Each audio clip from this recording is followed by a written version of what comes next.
নরেন্দ্র মোদীর 400 পার আসলে psychological game.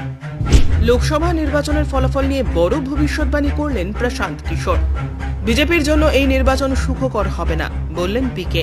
সর্বভারতীয় একটি টেলিভিশনে সাক্ষাৎকার দিতে গিয়ে তিনি বলেন, মোদীর বিকল্প মুখ এখনো তৈরি হয়নি। শক্তিশালী দল বলতে বিজেপিকে বোঝায় বলে জানিয়েছেন পিকে। নির্বাচন নিয়ে তারা বহু আগে কাজ শুরু করেছে, বিরোধীরা তখন কার্যত ছন্ন ছাড়া। এই সুযোগটাকেই কাজে লাগিয়েছেন প্রধানমন্ত্রী নরেন্দ্র মোদী। প্রশান্ত কিশোরের মনে হয় বিজেপি কিছুতেই 400 পার করতে পারবে না। স্বাধীন ভারতবর্ষে এই মুহূর্তে এত আসনে জয় সম্ভব নয় বলে মনে করেন তিনি। তার কারণ তিনি ব্যাখ্যা করে বলেন, জাতীয় দলগুলি এখন আর আগের মতো প্রাসঙ্গিক নয়। রাজ্যে রাজ্যে বেশ কয়েকটি আঞ্চলিক দল শক্তিশালী, তাদের নেতৃত্বরাও যথেষ্ট শক্তিশালী বলে মনে করেন প্রশান্ত কিশোর। উদাহরণস্বরূপ তিনি মমতা বন্দ্যোপাধ্যায়কে সামনে আনেন।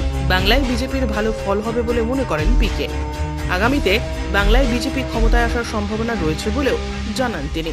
তবে বিজেপির কেন্দ্রীয় নেতৃত্বদের পরিকল্পনায় এবার দক্ষিণ ভারতে ভালো ফল হতে পারে বলে মনে করছেন তিনি।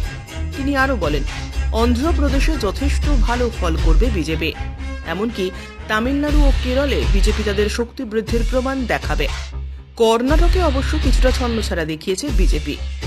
উত্তর ভারতে অবশ্য বিজেপির বিকল্প কেউ রয়েছেন বলে মনে করেন না প্রশান্ত কিশোর।